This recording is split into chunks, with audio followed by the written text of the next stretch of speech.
la pausa que verdaderamente nuestra vida tiene efecto o impacto en cómo reaccionemos a las diferentes adversidades, alegrías, miedos, lo que fuere, pero podemos trabajarlo y por eso hoy está con nosotros la psicóloga María José Rivas. Bienvenida, María José, un placer tenerte en casa. Muchas gracias.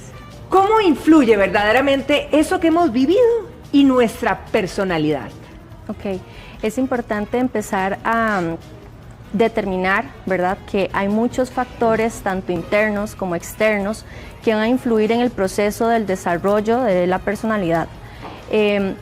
Llámese en experiencias pasadas, llámese en traumas. Muchas veces las personas pasan por situaciones donde se le generan traumas y muchas veces hay unas que sí son conscientes de esto, otras que no son conscientes, que dentro del proceso terapéutico se les hace ver, ¿verdad? Y trabajarlo para que esto no repercuta en las personas adultas, en sus comportamientos. También influye mucho el contexto presente, ¿verdad? También como las personas se enfrentan al estrés, a diversas situaciones, que esto va generando ciertos patrones de comportamiento que si no se determinan en un momento presente o adecuado, se siguen repitiendo. Ahora queremos invitar a toda la gente que está no solo en casita, sino en diferentes lugares, porque estamos en vivo en Facebook y queremos saber consultas suyas, qué opina, si por ahí que tiene un testimonio lo pueda compartir con nosotros. Ahora, doctora, ¿qué puede llevar a una persona a convertirse en, por ejemplo, en una persona muy introvertida e incluso que le cueste mucho socializar? Ok, eso también viene a raíz también pues de la personalidad, todos los factores que pasa un niño, por ejemplo. Muchas veces los niños son, tienen padres que son muy exigentes, ¿verdad? Que llevan a exigirles notas, a presionarlos, ¿verdad? Y todo este tipo de comportamientos cuando la persona llega, por ejemplo, tengo una paciente que ella en su trabajo es excelente, siempre fue la de las mejores notas en la escuela, en el colegio, pero en el trabajo, por ella sentirse que no tiene como esa capacidad de ser como la jefa, ¿verdad? Ella se autosabotea y todo este tipo de comportamientos le repercuten, ¿verdad? Se siente mal porque no puede dar como esa talla, ¿verdad? Entonces todo esto afecta sí o sí cuando ya la persona está grande, trabajando, ¿verdad? Entonces esto también es lo que se debe trabajar. Ahora bien, no quiere decir que el ser introvertido es algo que está mal, ¿no? Hay personas que son introvertidas y que más bien les va súper bien, se desarrollan súper bien. Entonces es como si a la persona le está afectando, claro, ¿verdad? Si la persona le está afectando este tipo de comportamiento, es ahí que tiene que buscar un profesional para que le ayude. Ahora, la relación que hemos tenido nosotros en nuestra niñez, adolescencia, con papá y mamá, también va a tener un impacto en nuestra vida adulta a cómo reaccionemos frente a las situaciones. Muchísimo. Y esto es lo que yo siempre les digo a mis pacientes, esto es pues nuestra raíz, ¿verdad? Es nuestra raíz, es lo que aprendemos de la etapa de los 0 a los 5 años, nosotros somos como una esponja, absorbemos todo, ¿verdad? Entonces desde esta etapa, los niños sobre todo, pues los papás dejan como, yo digo como huellas o marcas. Una huella, llámese algo positivo, ¿verdad? Con lo que usted son sus habilidades, sus destrezas. Y una marca son esos traumas que nos afectan, que nos conducen a patrones desadaptativos que si no somos conscientes, sí nos afecta mucho, y es aquí donde tenemos que empezar ese proceso de sanación, a ver a dónde es que está esto que se arrastra, ¿verdad? Ya sea desde la niñez o desde la adolescencia, para poder observarlo, que la persona pueda entenderlo, porque por medio de que uno entiende de dónde viene, es como que se libera eso y ya podemos adaptarnos al presente. Ahora, hay personas que les cuesta muchísimo formar esos vínculos afectivos, ¿verdad? Y hablemos en general o más específicamente, creo que puede ser lo más común en términos de pareja. Entonces, uno diría, si esto es recurrente, ¿qué tengo que revisar en esto? Aquí es importante que como personas hagamos una introspección, ¿verdad? Ver qué es lo que, con lo que yo me siento cómodo o cómoda, qué es lo que me molesta de la persona. Cuando estamos en la conversación con la pareja es muy importante aplicar la técnica de la escucha activa. Nada más escuchar a esa persona sin estarme haciendo una expectativa o sin tomarme las cosas personales y tal vez hacerle un reflejo de, mira, vos dijiste esto, es así como lo dijiste, yo sentí esto, abrirnos a esa vulnerabilidad, ¿verdad? Por medio de esa vulnerabilidad tenemos ese contacto con nuestra autenticidad y esa autenticidad es la que nos lleva a ser nosotros mismos, valga la redundancia, ¿verdad? Y a poder formar vínculos más sanos. Sin embargo, se recomienda, ¿verdad?, que también si ya es pues mucho la situación, que se recomienda la terapia de pareja, ¿verdad?, para ver dónde, y después de ahí que cada persona siga su proceso personal, ¿verdad? Ahora, ¿qué herramientas podríamos recomendarle a la gente, ¿verdad?, o a aquellas personas que, voy a ponerlo entre comillas, ¿verdad?, el amor se acaba rápido, como que las relaciones, ¿verdad?, y como que ya... Y uno dice, ¿qué pasa? ¿Por qué yo no puedo proyectarme con esta persona hacia el futuro?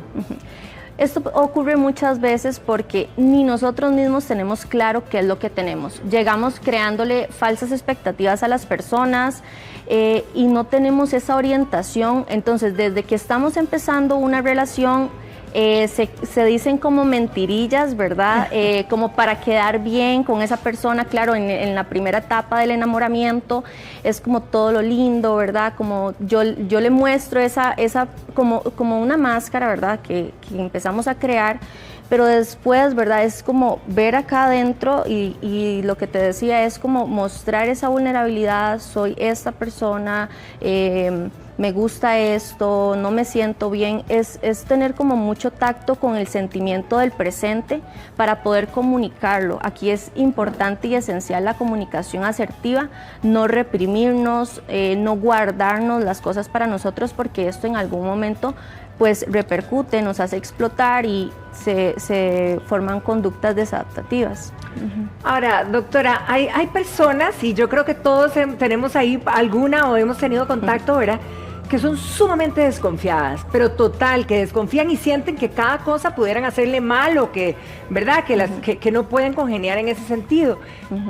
¿Qué los hace sentir esa emoción o tener esa condición? Esto también viene mucho ligado a la parte de los traumas, ¿verdad? Lo que uno vive, como te decía, y lo que hemos hablado, la niñez, la adolescencia, ¿qué fueron esas cosas que nos marcaron, que nos hacen ser desconfiados? Y volvemos a lo mismo, aquí la comunicación efectiva o asertiva es clave, mostrarnos tal cual somos, no solo con la pareja, sino con la familia, porque ya asumimos que son las personas que nos conocen, porque nos vieron crecer y todo, pero nosotros cambiamos, con el tiempo nosotros vamos evolucionando, las situaciones van pues presentándose de diferente y de eso también aprendemos. Entonces, debido a esa evolución o debido a ese proceso de crecimiento, lo que vamos aprendiendo es importante mostrarnos tal cual somos y comunicar, no me siento cómoda con esto, mira, esto me hace pensar, esto es así, ¿verdad? Conectar, a mí me encanta pues trabajar con mis pacientes, que ellos conecten con su vulnerabilidad para que realmente puedan tener ese bienestar o esa plenitud de sentirse libres, porque al final yo siento que eso es lo que buscamos todos, ¿no? Sentirnos libres, claro, con quienes somos, y eso es lo más importante. Ahora, vámonos a otro aspecto de nosotros los seres humanos, que es aquellas personas que del todo o rápidamente explotan todo el tiempo, ¿verdad? Estos son de mecha corta. Y uno dice, ¿qué pasa? ¿Por qué no tienen un poquito más de tolerancia, paciencia, qué sé yo? Este tipo de personas por lo general en su niñez o en su infancia, adolescencia o inclusive en el presente se presentan a situaciones que son súper conflictivas, llegan y están, no sé, en vínculos de violencia, llámese violencia emocional, física, sexual, ¿verdad? Entonces todo esto los marca y esto es una conducta aprendida, ¿verdad? Yo, por ejemplo, en sesión les explico a los pacientes con la técnica del globo, yo les digo, es como que si usted ponga un globito en un grifo, ¿verdad? Y que abras el tubo y ese globito se empieza a inflar, inflar, inflar, esas son las emociones que uno va pues reprimiendo, guardando. En algún momento eso va a explotar. Entonces yo les hago a los pacientes ser conscientes de ese globo, cómo está inflándose, ¿verdad? ¿Para qué? Para que tengan un control en el presente de gestionar esa emoción por medio de otras técnicas, herramientas, ¿verdad? Que si estás enojado, no hables en el momento, retírate, ¿verdad?